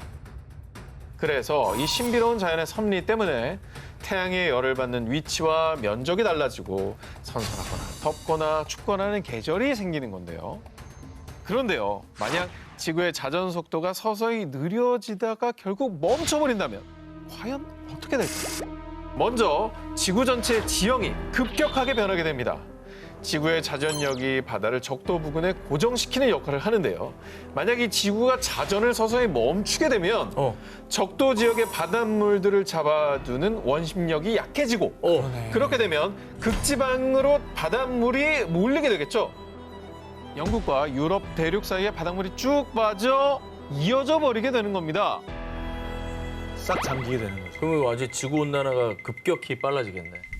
거기서 시간이 더 지나게 되면 북극 지방에 몰렸던 바닷물들은 넘치고 다시 불어나면서 해수면이 상승하는데요. 그러면 영국, 프랑스, 일본, 우리나라까지도 수많은 나라들이 이제 바닷물에 잠기며 초토화되어 버리는 거죠. 아, 바닷물에 잠긴다는 생각을 한 번도 해본 적이 없는데. 그렇죠. 바닷물에 엄청난 양이 움직이는 속도가 있으니까 쓰나미 저리 가라네요. 끔찍한 멸망 시나리오는 여기서 끝이 아닙니다. 지구의 자전을 따라 일정하게 회전했던 핵, 멘틀, 지각들이 각각 다른 속도로 회전하면서 이게 마찰을 일으키게 되면 그 과정에서 지각의 균열이 일어나 세계 각지에서 지진과 화산이 폭발하고 홍수가 발생하는 등 전 세계 곳곳에서 재난이 벌어지게 되는 거죠. 섬세한 우주의 조화로 살아 숨쉬는 지구. 지구의 숨이 멈추고 완벽한 균형이 깨지는 순간 돌이킬 수 없는 비극은 피할 수 없을 겁니다. 지구를 지켜라 아마겟돈 19, 10위를 공개합니다. 영화 설국열차가 현실이 된다면? 갑작스러운 빙하기로 얼어붙은 지구에서 살아남은 인류의 이야기를 담은 영화 설국열차. 자, 그런데 만약 영화처럼 빙하기가 현실이 된다면 지구와 우리 인류는 어떻게 될까요? 빙하기란 지구의 기온이 하강하여 남극과 북극, 대륙, 산 정상 등의 얼음층이 형성되는 것을 말합니다. 기후학자들은 지구의 평균 기온이 약 2도에서 5도 정도 하락할 경우를 빙하기로 간주한다고 합니다. 그리고 지금까지 지구는 약 10만 년을 주기로 20번 이상의 빙하기를 겪었다고 합니다. 그런데 말이죠. 우리가 오늘 쓸 지구 멸망 최악의 시나리오는요. 다소 극단적이지만 만약 한 달, 아니 일주일 만에 갑자기 빙하기가 닥친다면 지구엔 어떤 일이 일어날까입니다. 오늘 뭐 너무 끔찍한 얘기를 많이 들어서 네네. 예, 마음의 준비를 좀 하고 들어야 되겠네요. 현재 지구의 평균 온도인 15도에서 약 8도만 하락해도요. 남극 대륙은 물론 적도를 제외한 전 세계가 눈으로 뒤덮이게 됩니다. 북극, 캐나다, 미국 등을 포함해 지구 표면의 약 30%가 빙산처럼 결빙된다고 하는데요.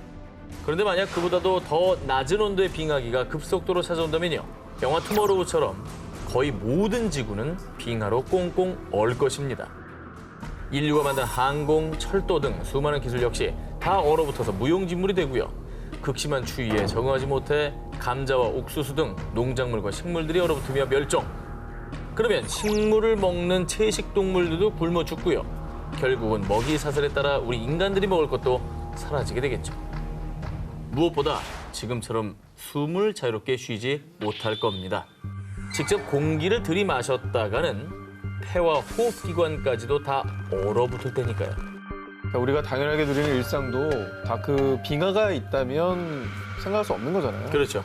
그 영화 같은 일이 직접 벌어진다면 너무 끔찍하네요. 자, 그런데 아예 빙하기가 계속된다면요. 정말 운이 좋아야 선택받은 자들만이 영화 설국열차처럼 살 수가 있을 겁니다. 단백질 블록만 먹으면서 말이죠. 설국열차를 볼 때 그 송강호나 이런 분들이 좀 불쌍하게 느껴졌었는데 사실 꼬리칸도 그렇다면 그러니까. 선택받은 자들이었는데. 그렇죠. 네. 인류의 역사와 문명까지 다 꽁꽁 얼릴 수도 있는 빙하기. 최악의 멸망 시나리오에 그치길. 영화 속 재앙은 일어나지 않기를 바랍니다. 지구를 지켜라 아마겟돈 19, 9위를 공개합니다. 지구의 보호막이 사라진다면 19위 전 기자님 특종에서 태양이 우리 지구의 근본적인 에너지원이라고 소개를 해드렸는데 그렇죠. 그 태양이 넘치는 에너지로 지구를 역으로 공격하고 있기도 한데요. 태양 폭풍 같은 얘기인가요? 태양이 암을 유발하는 방사선과 자외선을 방출하기 때문입니다. 그런데 다행히도 이 지구에는 오존층이 있습니다. 네네. 산소 원자 3개로 구성된 이 오존의 분자가 지상으로부터 25에서 30km 높이의 성층권에 밀집되어 있는 것으로요. 이 오존은 태양으로부터 전달되는 자외선 중 약 95에서 99%를 흡수하면서 우리가 직접 자외선을 쐬지 않게 해주는 지구의 보호막이라고도 할 수 있습니다. 하지만 정말 안타깝게도 2020년 현재 남극은 서울시 면적의 1.5배인 1000제곱킬로미터의 오존층이 사라졌고요. 뿐만 아니라 칠레와 아르헨티나 남부, 호주 등 전 세계 오존층이 파괴되며 지구의 보호막이 위협을 받고 있습니다. 사실 예전에는 뭐 헤어스프레이 그런 데 들어가는 프레온가스가 오존층 파괴의 주범이다 이런 얘기 많이 했었는데 그래서 요새는 사실 프레온가스를 좀 많이 안 쓰고 있잖아요. 그럼에도 불구하고 계속 파괴되고 있는 원인이 있는 겁니까? 그런데 지금은 프레온가스의 대체제로 쓰이는 게 문제가 되고 있는데요. 자, 프라이팬 코팅제나 각종 냉매에 쓰이는 화합물 클로로포름에 염소 성분이 있는데 이 염소 원자 하나가 무려 약 10만 개의 오존을 파괴해 오존층을 없애버리고 있다고 합니다. 아이고. 그 밖에도 자동차 배기가스에서 배출되는 아산화질소 등 환경오염을 통해서도 오존층이 파괴되고 있는 것이죠. 그래서 이렇게 계속 오존층이 파괴된다면 우리 인간 또 생태계는 어떤 피해를 입게 될까요? 인간의 DNA, 핵산, 이 단백질은요, 자외선을 흡수하는 성질이 있습니다. 그런데 오존층이 파괴되어 지구에 그대로 자외선이 쏘여진다면 흔하게는 눈의 결막염, 또 백내장과 같은 안과 질환이나 피부가 붉게 변하는 홍반, 그런데 이 홍반도 악성 홍반이면 이게 결국엔 피부암 같은 희귀암으로까지 번지게 되는데요. 실제로 호주 지역은 호주 보건복지학회에서 발표를 했는데 2016년에만 무려 약 1,800명이 피부암으로 사망했다는 통계도 있다고 합니다. 아, 그래서 호주는 그렇게 그 선크림도 많이 바르고 좀 긴 팔 많이 입고 선글라스 꼭 끼고 그런다 그러더라고요. 자, 그렇다면 오존층 파괴가 심한 남극과 북극에서 멀리 떨어진 우리나라는 과연 안전할까? 자외선으로 인한 피부암 발생률이 지난 10년 사이에 3배 이상 증가했다고 합니다. 뿐만 아니라 오존층 파괴는 동식물 등 생태계까지도 위협하는데요. 자외선 때문에 꽃들은 개화하지 못해 말라 죽고요. 식물성 플랑크톤이 감소해 생태계 먹이 사슬의 균형이 깨지면 네. 어류 또 동물들의 멸종을 초래. 그리고 이 모든 건 결국 인류의 멸종으로까지 이어질 수 있다는 거죠. 오존층이 파괴된다는 것은요, 우리 인류의 생존도 파괴된다는 거예요. 지구의 보호막, 여러분 꼭 지켜내야겠습니다. 지구를 지켜라. 아마게돈 19 8위 공개합니다. 단 100일 만에 인류를 멸망시킬 모모. 2011년 미 국방부에서 총 31쪽 분량의 문서를 공개했습니다. 이 문서의 이름은 코드명 코너 8888. 자, 그런데 이 내용이 공개되자 정말 수많은 이들이 혼란에 빠지고 두려움에 떨었는데요. 무슨 작전 같은 건가요? 자, 코드명 코너 8888의 정체. 바로 좀비로부터 시민을 지키고 보호하기 위한 대책 매뉴얼이었습니다. 아니, 좀비는 좀비요? 좀비는 아니다. 여태까지 우리가 다 되게 네. 겁에 질렸는데 그 좀비는 가상 창조물 아닙니까? 이게 지금 저희가 실제로 있을 거라고 여러분, 생각하고 군 작전까지 있다는 거예요. 에이, 지난주에 저희가 외계인도 데뷔한다고 얘기해드렸잖아요. 외계인이 좀비보단 있을 것 같아. 외계인은 있지, 이 사람아. 일단 한번 들어보십시오. 이건 그래요. 진지하게 실제로 나온 문서입니다. 좋습니다. 그래요? 자, 여러분, 이 매뉴얼을 보시면요. 미 국방부에서는 좀비를 바이러스 감염, 방사능, 외계 생명체 등 8종류로 분류한 뒤에요. 준비 태세인 작전 0단계부터 비상사태 선포, 좀비 공격과 제압, 그리고 마지막으로 복구 단계까지 총 6단계의 행동 지침을 담아서 만들었습니다. 아유, 자세하게도 만들었네요. 이게 그냥 그 막연한 상상이 아니네요. 이 그러게. 정도로 스텝 바이 스텝으로 준비하는 거 보면. 정말 그 의구심이 들 만한 게 미 국방부뿐만 아니라요. 미국 질병통제예방센터에서도 좀비 관련 매뉴얼을 준비하고 있다고 합니다. 2011년 미 질병통제예방센터 공식 홈페이지에 좀비 대량 발생 시 대비책이 게재가 되었는데요. 어머머. 자, 이 매뉴얼에는 좀비에 물렸을 때를 대비한 가정용 구급 키트 리스트뿐만 아니라 임시대피소에 관련된 내용까지 담겨 있다고 합니다. 이게 봐봐요. 지금 이게 그냥 허무맹랑한 얘기가 아니라 질병통제예방센터하고 국방부에서 마련했다면서요. 네. 그럼 좀비가 있다는 얘기잖아. 그러니까 국방부에서 참 정말 저 국비로 저런 연구를 쓸데없이 했을 미국 건 아닐 거고. 국방부에서 좀비가 없다면 이런 연구 했겠습니까? 안 했겠지. 예. 2017년 영국의 한 대학에서 가상으로 좀비 바이러스의 전파력을 연구했는데요. 그리고 연구 결과 놀라지 마십시오. 자, 좀비에 물린 사람이 90%의 확률로 전염이 되고 한 좀비가 하루에 최소 1명씩 감염시킨다는 가설을 전제로 했을 때 불과 100일 후에 이 지구 상에서 단 300명의 인간만 생존할 수 있다고 합니다. 그러니까 좀비 떼가 번지기 시작하면 100일 안에 우리 인류가 절멸할 수 있다는 거죠. 진짜 끔찍하다, 이거. 진짜 영화 시나리오 같다. 하루에 한 명 문다고 가정하는 거예요. 한 명만 물겠냐고. 그러니까. 닥친들 물어뜯잖아요. 그렇습니다. 좀비 떼로 인해 인류가 멸망하는 최악의 재앙 시나리오. 부디 영화 속, 드라마 속에서만 일어나길 바랍니다. 지구를 지켜라 아마겟돈 19, 7위를 공개합니다. 현실 재앙, 지구 침몰의 날. 2020년 5월 물의 흐름과 특성을 연구하는 수문학자를 비롯해 지질학자 등 과학자들이 충격적인 사실을 발표했습니다. 기온이 상승해 알래스카의 얼음이 녹으면 산사태로 프린스 윌리엄 해협은 초토화될 겁니다. 200여 개의 섬과 빙하로 이루어진 자연 생태계 보호구이자 관광지, 알래스카 프린스 윌리엄 해협.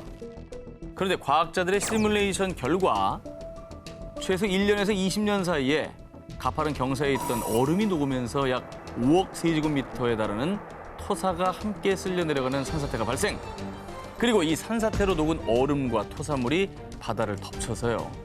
그 충격으로 수백 미터의 메가 쓰나미가 발생해 알래스카의 항구 도시 휘티어 지역을 한 20분 만에 초토화시킬 수 있다고 경고했습니다. 그러니까 얼음이 녹는다는 게 그냥 해수면만 올라가는 게 아닌 거예요. 그죠? 맞아요. 19세기경 산업화 시기, 이전에 비해 현재 지구의 평균 온도는 약 1.1도가 상승했고요. 그러면서 남극과 알래스카, 그린란드 등 전 세계 빙하가 녹으며 바닷물이 돼 5년 사이 지구의 해수면은 약 5mm 상승했습니다.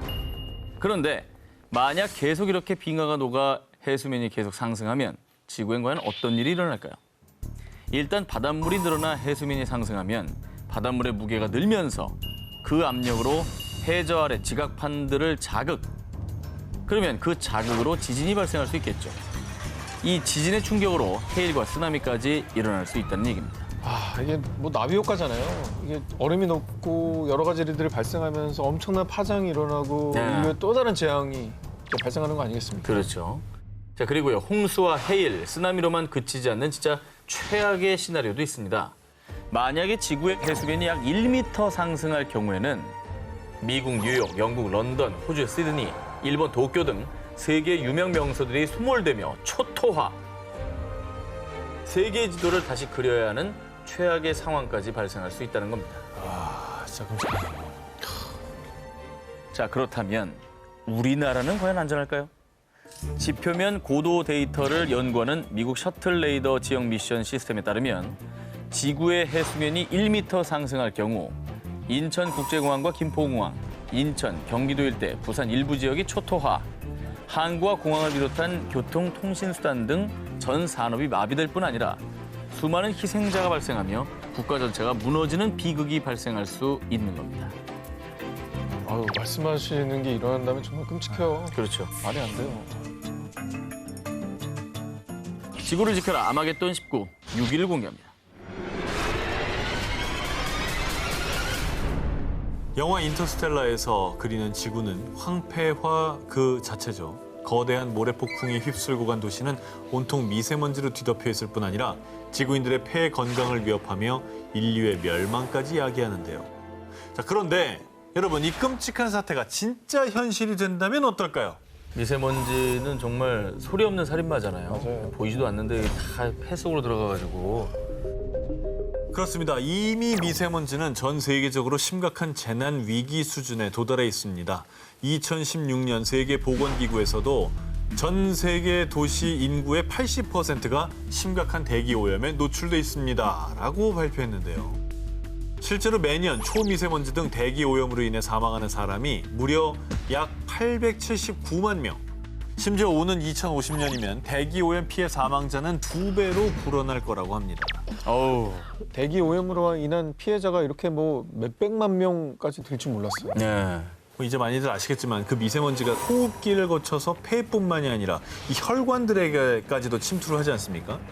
그런데 우리 몸의 면역세포들이 미세먼지를 제거하는 과정에서 신체 곳곳에 염증이 생기면 심장과 뇌에도 치명적인 손상을 일으켜 암, 뇌졸중, 치매를 유발하기도 한답니다. 자, 그런데요. 소리 없는 살인마 같은 이 미세먼지는 인류뿐 아니라 생태계에도 극심한 피해를 끼칩니다. 공기 중에 미세먼지가 식물의 잎에 달라붙으면 광합성 기능을 하는 잎의 기공을 막아서 식물의 성장을 지연시키고요. 또 미세먼지 속의 이산화황, 이산화질소는 산성비의 원인이 되는데 산성화된 토양과 물은 산림과 농작물에 큰 피해를 유발, 인류의 식량난까지 초래할 수 있는 거죠. 이거 뭐 전 세계적인 인간만의 문제가 아니네요. 자연 전체 문제네요. 그렇습니다. 그런데 말입니다. 이 상상조차 하기 싫은 이 끔찍한 사태는 이미 현재 진행형입니다. 2019년 UN 생물다양성과학기구에서 2016년까지 대기 오염으로 인해 가축 종류 중에 9%가 멸종했다라고 발표했는데요. 향후 수십 년 이내 양서류의 44%, 포유류의 33%가 대기 오염으로 멸종할 것이라고 예측하고 있다고 합니다. 대기 오염만으로 저렇게 많이 멸종한다고요? 네, 종이 줄어드는 거예요. 그러면 생태계 균형 깨지는 거는 막을 수 없겠네요. 시간 문제네요. 큰일이다. 이 미세먼지가 사라지지 않는 한 인류는, 아니 이 지구는 결코 숨 쉴 수 없을 겁니다. 지구를 지켜라 아마겟돈 19 5위 공개합니다.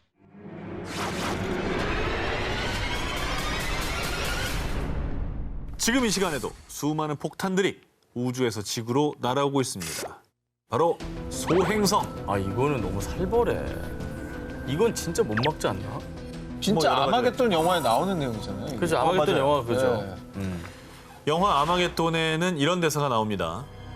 소행성이 지구에 떨어지면 예상 피해는? 인류의 종말입니다. 지난 4월 다행히도 지구를 스쳐 지나간 소행성 1998-5R2. 이 소행성의 규모는요. 직경이 최대 4,000m. 쉽게 말하면 에베레스트의 절반 정도의 사이즈고요. 총알보다 약 9배나 빠른 시속이 약 3만 킬로미터. 뚫렸겠는데? 이런 속도로 지구를 향해 접근하다가 지구와 약 630만 킬로미터 거리를 두고 통과했습니다. 진짜 가깝다. 상상만 해도 저는 너무 끔찍해요. 그런데 이런 무시무시한 일이 비일비재합니다. 비일비재? 비일비재예요. 그러지 마. 여러분이 잘 모르고 있었던 겁니다. 지난해 12월에는 소행성 엑소1이 약 시속 3만 킬로미터의 속도로 지나갔고요. 지난 5월에는 소행성 1997BQ 역시 지구로부터 약 610만 킬로미터 거리를 두고 지나갔습니다. 이게 정통으로 부딪히면 한 지역을 파괴해버릴 정도의 위력을 가진 소행성이 지구 근방까지 접근한 겁니다. 아니 소행성이 이렇게 자주 지나가는지 몰랐네요. 이 소행성이 지구와 충돌한 사건들이 계속 접수가 되고 있는데요. 지난 2013년 러시아 우랄 산맥 첼야빈스크 상공에서 직경 약 15m, 네. 무게 약 10톤, 거대한 불덩어리 소행성이 폭발해 1,500여 명의 사상자가 발생하고 7,200여 채의 건물이 파손되기도 했습니다. 7,000여 채요? 2017년에는 중국 윈난성 샹그릴라시에서 북서쪽으로 약 40km 떨어진 곳에 초속 14.6km의 소행성이 낙하해 공중에서 폭발했는데요. 유럽 우주국에 따르면 향후 100년간 지구를 타격할 가능성이 있는 소행성이 무려 약 880여 개라고 합니다. 어떻게 해? 그런데 그중에서도 특히 나사에는 2175년에서 2199년 사이 소행성 베누와 충돌할 가능성을 우려하고 있는데요. 저건 좀 크구나. 참고로 소행성 베누는 무게가 약 780억 킬로그램, 직경이 최대 500m로요. 미국 뉴욕의 엠파이어 스테이트 빌딩과 맞먹는 크기의 암석인데 만약 이 거대한 소행성이 지구와 충돌한다면 9만여 명에서 16만여 명의 사상자를 낳은 히로시마 원자폭탄에 8만 배에 해당하는 피해를 일으킬 것으로 예상된다고 합니다. 아니 이 숫자가 이 정도 되는지 몰랐어요. 너무 무서운데. 제발 제발이지, 880개 다 제발. 날아갔으면 좋겠다 한 대로. 그런데 말입니다. 우린 결국 답을 찾아내고야 말죠. 무려 엠파이어 스테이트 빌딩과 맞먹는 규모의 소행성 베누와의 충돌을 막기 위해 나사에서 대비책을 세우고 있습니다. 어떻게 해요? 나사에는 소행성 충돌 사태를 대비한 전문 부서 행성 방어 협력부가 있습니다. 지구와 충돌 가능성이 있는 소행성을 관측하며 지속적으로 모니터링하고 있고요. 실질적으로 소행성과 충돌할 위험이 발생할 때를 대비해 일명 해머를 준비 중에 있습니다. 해머 플랜이 뭐냐? 이 9톤에 달하는 대규모 충격체, 벌크 임팩터 또는 핵무기를 발사해서 소행성을 지구 궤도 밖으로 밀어낸다는 계획입니다. 궤도를 바꾸는군요. 그리고요. 지구와 소행성 충돌을 막기 위한 또 다른 방어 프로젝트도 있습니다. 내후년이죠. 2022년에 소행성 디디모스가 지구에 접근할 거라고 하는데요. 참고로 디디모스는 직경 약 780m의 디디모스 A와 약 160m의 디디모스 B로 이루어진 쌍성계로요. 때려오는. 2022년 10월경에 지구와 약 1,047만 킬로미터의 거리를 두고 지나갈 것으로 예측하는데 이에 대비해 나사는 우주 탐사 기업 스페이스B와 손을 잡고 지구 방어 프로젝트에 돌입. 지구를 향해 오는 디디모스의 궤도를 바꾸기 위해 우주선을 충돌시키는 이중 소행성 방향 수정 테스트, 일명 다트를 시행할 계획이라고 합니다. 대략 냉장고 크기의 다트 우주선은 총알보다 약 9배 정도 빠른 초당 6km의 속도로 소행성과 충돌할 예정인데요. 그러니까 쉽게 말하면 약간 어깨빵을 날리는 거군요. 그렇죠. 다트를 쏘듯이. 근데 이게 멀리서 부딪히면 요 1도 차이가 그렇죠. 엄청나잖아요. 1도 차이가 아니라 뭐 0.1도만 틀어져도 그러니까. 인류의 안전을 위협하는 소행성의 공포로부터 부디 안전한 지구 방어에 성공할 수 있기를 기원합니다. 지구를 지켜라 아마겟돈 19, 3위를 공개합니다. 식량 전쟁에 대비할 미래 식량. 미래 인류가 생존을 위해 해결해야 할 최대 과제 중 하나, 바로 식량난. 식량난. 네. 지금도 뭐 전 세계가 식량 전쟁 중이고 러시아에서는 흉작이 들었을 때 그 정부에서 밀 수출을 금지해서 그 밀을 수입하던 이집트가 큰 타격을 받기도 했다고 하고. 그냥 당장 먹고 사는 문제 아닙니까? 맞아요. 그래서 생존을 위협하는 가장 원초적인 문제, 전 세계 식량난을 해결할 대안으로 꼽는 게 바로 대체식품, 인공식량인데요. 그렇죠. 저희도 뭐 여러 번 소개를 했습니다. 네. 지구 환경을 위한 착한 먹거리로 토마토 참치 뭐 이런 것도 있었고요. 밀 그리고 이제 기본이고요. 제작진이 저에게 많이 먹였죠. 예. 곤충을 이용한 식량들도. 예. 동물과 환경 보호를 위해 외쳤던 그 인공식량이 결국은 인류의 대체 미래 식량 역할을 하는 것이죠. 자, 그래서 현재 미국의 실리콘밸리에서는요, 인공식량 산업이 급성장 중입니다. 영국의 한 경제 전문지에 따르면 실리콘밸리의 식량 관련 벤처기업에 대한 투자액이 3년 사이 무려 30배 가까이 증가. 연간 약 6조 2,900억 원에 달한다고 합니다. 아, 진짜 어마어마한 숫자네요. 미래 식량인데도. 그만큼 뭐 개발 가치가 있으니까 또 거액을 투자하는 거죠. 그렇습니다. 예를 들어서 실리콘밸리의 아이푸드 회사에서는요, 밀과 감자, 단백질, 콩의 뿌리 등을 이용해 햄이라 불리는 인조고기 개발에 성공을 했는데요. 이 인공식량인 햄을 지난해 글로벌 패스트푸드 브랜드 버거왕 신제품 버거의 패티로 공급해 일명 고기 없는 패티로 화제를 모으기도 했습니다. 반응이 꽤 좋았다고 합니다. 이거 먹어보고 싶은데.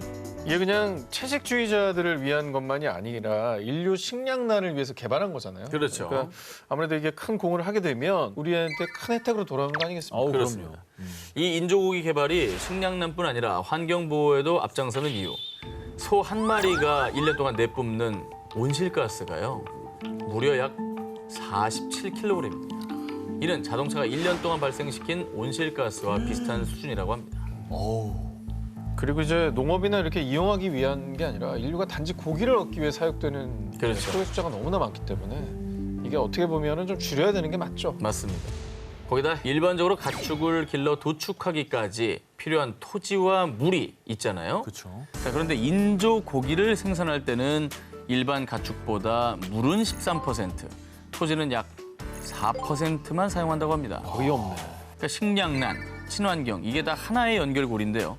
그런 면에서 인조 고기가 혁혁한 공을 세우고 있는 것이죠. 사실 고기를 키우기 위해서 먹이는 곡물의 수가 엄청납니다. 맞습니다. 그런 것까지 따지자면 이 혜택이 매우 큰 거죠. 자, 그리고요, 대체 식량의 한 축을 인조 고기가 맡고 있다면 또 다른 한 축을 담당하는 게 또 있죠. 식용 곤충이지요. 밀웜. 밀웜. 잘 아시다시피 식용 곤충은 좁은 공간 그리고 적은 양의 사료로 키울 수 있을 뿐 아니라 고단백질이라 그야말로 가성비 갑입니다. 식용 귀뚜라미도 생산하고 이 귀뚜라미 분말을 활용해 시리얼이나 쿠키를 만들어 판매하고 있습니다.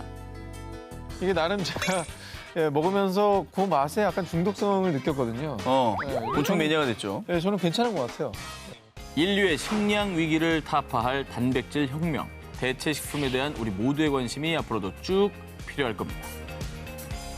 자, 여름 특집 2탄 지구를 지켜라 아마겟돈 19 1위 후보 헤드라인을 공개해 주시죠.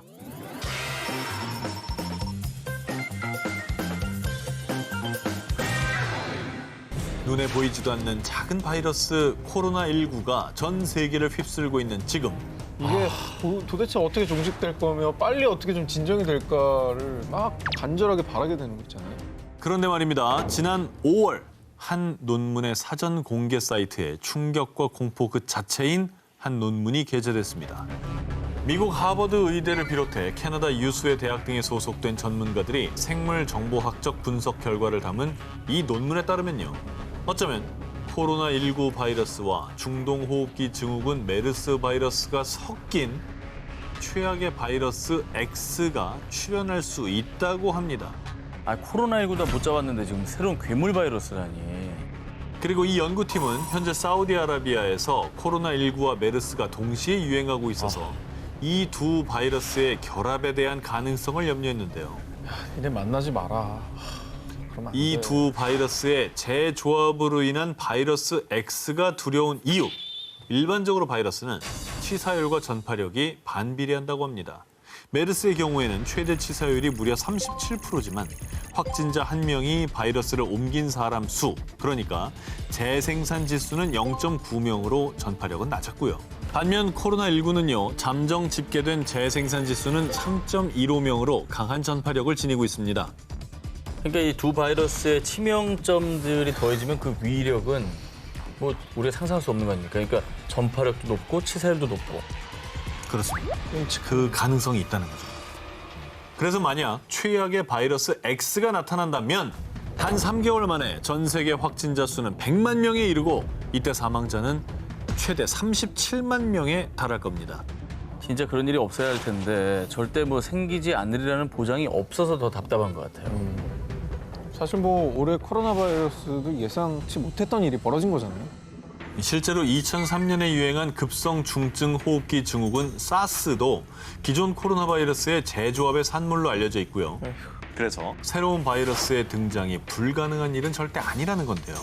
그리고 말이죠. 또 다른 문제는 이 재조합 바이러스뿐만 아니라 바이러스 변이 또한 인류를 위협하고 있습니다. 맞아요. 그 백신이 개발되기도 전에 또 새로운 바이러스가 나오고 있고 이제는 변종이란 말이 너무 무서워요. 맞아요. 진짜 공포는 아직 최악의 바이러스 X가 우리에게 찾아오지 않았다는 사실입니다. 2010년 미국의 대표 소프트웨어 회사 M사의 전 CEO 빌 게이츠가 한 강연에서 밝힌 충격적인 발표. 내 평생의 소원은 인구를 줄이는 백신을 개발하는 겁니다. 좀 충격적인 발언에 이유가 있지 않을까라는 추측이 되거든요. 그동안 수차례 인구 감축론을 주장한 빌 게이츠. 그 이유가 무엇이냐? UN에 따르면 2019년 기준 전 세계 인구는 약 77억 명이지만요. 2050년이 되면 무려 약 97억 명까지 증가할 전망이라고 합니다. 그래서 일부 과학자들은 바로 지구 인구 정원 초과를 매우 우려하고 있습니다. 그 이유, 지구에서 생활할 수 있는 최대 인구수는 불과 약 80억 명으로 머지않아 인류는 이 지구상에서 정원 초과. 그 뒤 결국 인류 멸망이라는 대혼란에 직면하게 된다는 거죠.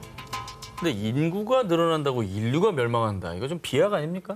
좀 의아하게 느껴질 수도 아니, 있는데요. 약간 모순이잖아요. 네. 인구는 늘어나는데 인구 멸망한다. 네. 이게 동시에 성립된다. 이게 말이 안 되죠? 그러니까요. 좀 더 들어보시죠.